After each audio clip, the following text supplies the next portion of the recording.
नमस्कार दोस्तों, मैं doctor Sanjog Mekewar. I am an interventional spine and pain physician and also the director of Jivisha spine pain and regenerative hospital.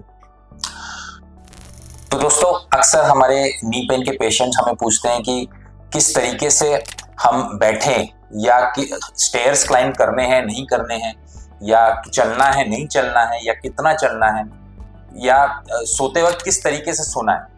ये basic questions हैं जो नी arthritis के patients के दिमाग में चलते रहते हैं। तो आज का हमारा वीडियो इन्हीं कुछ क्वेश्चंस के ऊपर बेस्ड है। तो एक एक करके हम देखेंगे कि हमारी जो डेली मूवमेंट्स में हम किस तरीके की मिस्टेक्स करते हैं विच एग्रेवेट्स आवर नी आर्थराइटिस पेन, और उसको किस तरीके से सुधारा जाए। तो सबसे पहले हम बात करेंगे अबाउट क्लाइंबिंग ऑफ स्टेयर्स। तो दोस्तों, जब आपको नी ऑस्टियोआर्थराइटिस है, आपकी नी में पेन है, तो जनरली डॉक्टर्स एडवाइस करते हैं कि आप सीढ़ियां ना चढ़ें।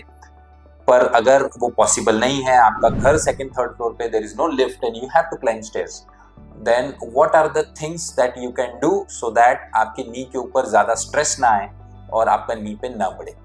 तो जब भी आपको स्टेयर्स क्लाइंब करनी है तो आपको ये देखना है कि आपका जो पेन वाला घुटना है वो ज्यादा फोल्ड ना हो। तो उसके लिए आप क्या कर सकते हैं, जब भी आप स्टेयर्स क्लाइंब कर रहे हैं तो आपका जो अच्छा वाला घुटना है, अच्छा वाला पैर है, वो सबसे पहले ऊपर वाले स्टेयर पे जाना चाहिए, एंड देन आपका जो पेनफुल वाला घुटना है वो उसको फॉलो करके उस स्टेयर तक जाना चाहिए। मतलब आपका जो पेन वाला घुटना है उसमें कोई मोड़ नहीं होना चाहिए, बेंड नहीं होना चाहिए, ताकि उस पे जो है वो स्ट्रेस कम पड़े और उसका पेन कम हो। उसी तरीके से जब हम नीचे उतरते हैं, स्टेयर से नीचे उतरते वक्त इसका उल्टा करना है। तो जब नीचे उतर रहे हैं, जब हमारा पेनफुल वाला जो घुटना है या पेनफुल वाला जो हमारा पैर है वो पहले स्टेयर्स के नीचे वाले स्टेयर पे जाना चाहिए, एंड देन हमारा जो अच्छा वाला पैर है वो उसको फॉलो करते हुए नीचे वाले स्टेयर पे उसके साथ पहुंच जाना चाहिए। इससे क्या होगा कि जो मोड़ जो हो रही है, घुटने का जो फोल्डिंग हो रहा है, वो अच्छे वाले घुटने में हो रहा है, और जो पेनफुल वाला जो नी है उसमें बेंडिंग नहीं हो रही है, उसमें जो है स्ट्रेस नहीं बढ़ रहा है, और उसके वजह से जो पेन है वो नहीं बढ़ता है। अब बात करें स्टैंडिंग की, तो दोस्तों यहाँ दो तीन चीजें हैं जो मिस्टेक्स हैं हमें नहीं करनी चाहिए। सबसे पहले हमें घुटने को बहुत ही ज्यादा हाइपर एक्सटेंशन पे नहीं रखना चाहिए। तो जब भी हम लॉन्ग स्टैंडिंग कर रहे हैं, कोई क्यू में खड़े हैं, लाइन में खड़े हैं, या कहीं पे जा रहे हैं जहाँ पे ज्यादा स्टैंडिंग की जरूरत है, हमें कोशिश करनी है कि हमारा जो नी है थोड़ा 5 डिग्री फ्लेक्शन में रहे, ताकि जो अक्यूट हाइपर एक्सटेंशन के वजह से जो नी के ऊपर स्ट्रेस आता है वो न आए।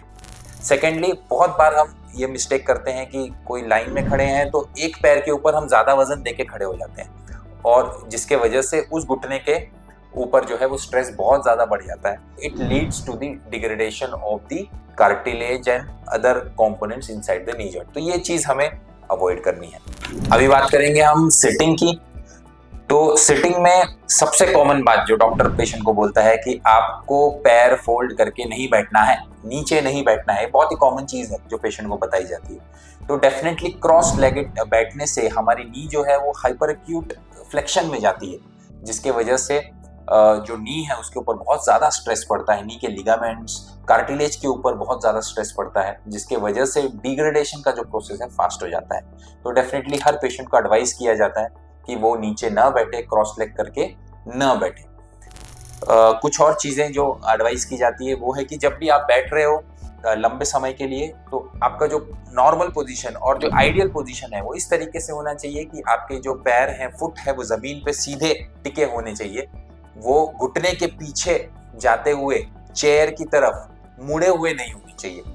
तो आपका 90 डिग्री या 100 डिग्री का फ्लेक्शन नी पे मेंटेन होना चाहिए। आपको हमेशा आपके फुट दिखता रहना चाहिए।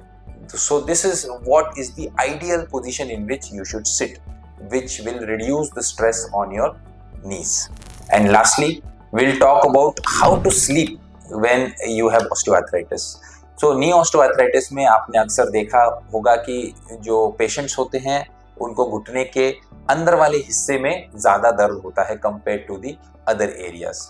तो इस कंडीशन में what we generally advise is कि keep a pillow, soft pillow in between the two legs.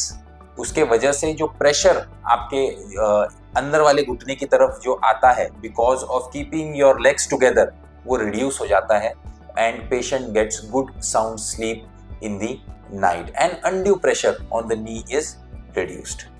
सो दोस्तों, ये सब जो मिस्टेक्स हैं जो हम जनरली करते हैं अपनी डेली रूटीन में, ये आपको अवॉइड करना चाहिए अगर आप नी ऑस्टियोआर्थराइटिस से पीड़ित हैं। सो दोस्तों, आशा करता हूं कि इस वीडियो के थ्रू आपके कुछ डाउट्स जो नी ऑस्टियोआर्थराइटिस से रिलेटेड हो वो क्लियर हुए होंगे। एंड अगर आप इसी तरीके के वीडियोस आगे देखना चाहते हैं तो प्लीज हमारे वीडियो को सब्सक्राइब कीजिए।